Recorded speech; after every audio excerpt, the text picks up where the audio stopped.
Hello, today I'm going to be taking a look at these two ethanol fireplaces from Brian and Danny. I'm going to open up the boxes, show you what's inside, and then show you them in operation.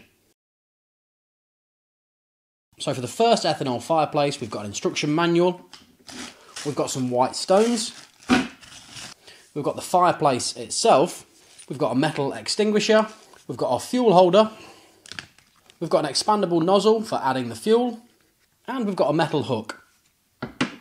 We can add our decoration stones around the outside of the fireplace.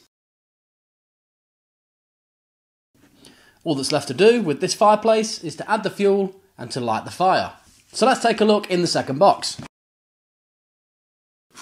So first of all, we've got a metal extinguisher. Again, we've got another rubber nozzle for adding the fuel. We've got our user manual.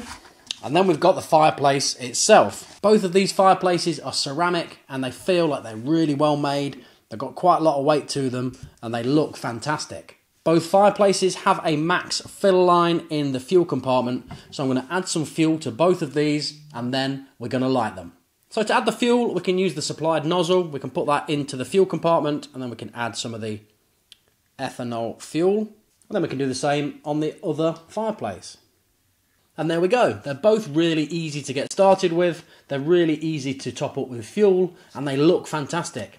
On top of that, they give off a good amount of heat, so they're going to be ideal for the winter.